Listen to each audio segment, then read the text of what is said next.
military right along the border and now flares late into the night. This comes as Israeli government officials tell CNN's Nick Robertson that the troops have the, quote, green light to enter Gaza. Now, those officials also say that Gaza's 50-mile border with Israel will look radically different after any military incursion. They tell CNN that a tough buffer zone will be established, one that would essentially be a no-go zone, and the IDF will be able to go into Gaza and arrest people whenever they want, theoretically, on their terms, much like they can now in the West Bank. Joining us now at the Magic Wall, CNN military analyst, retired Lieutenant General Mark Hertling. Sir, good to see you. I want to start with the flares, because Nick Robertson was pointing this out. We show video of it right now.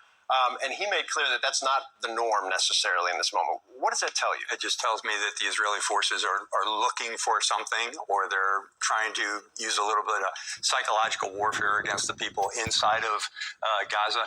This is not that big of a deal. It is just to show potentially the commanders that are on the scene where different crossing points are, what they're looking for. It's to orient those who are new to the area.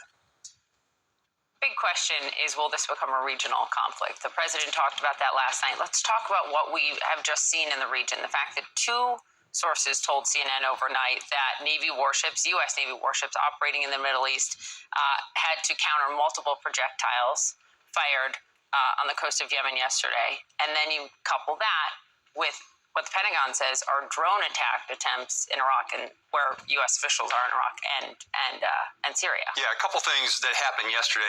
The drone attack out off the coast of the Red Sea and the Gulf of Aden down here against the USS Carney drew a lot of attention. Integrated air defense from that ship shot the drones and the missiles down that were coming out of Yemen. That's important, but the range from there to Israel is pretty far, and they don't have a great missile force, let's put it that way.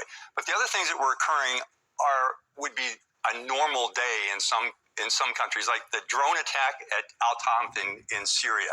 That is a U.S. military base in that particular region. It's been there for a while.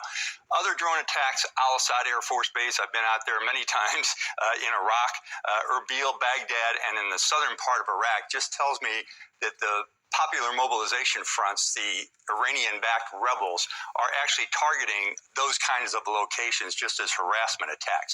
There was also 2 Israeli citizens killed in Egypt, which just shows that there's a swell of a ground movement that is a result of some of the things that have been going on there, and all of these Arab Street does not want Israel to go into Gaza. I'll just take a step back to what your point has been, and I think it's very valuable to note that these bases, these U.S. bases, are often harassed or often subject to drone attacks or rocket attacks.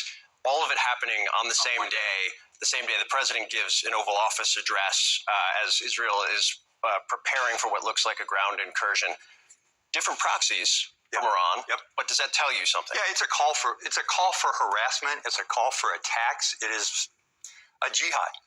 They are receiving information from Iran saying, let's up the ante a little bit and show our displeasure at what's going on in Israel.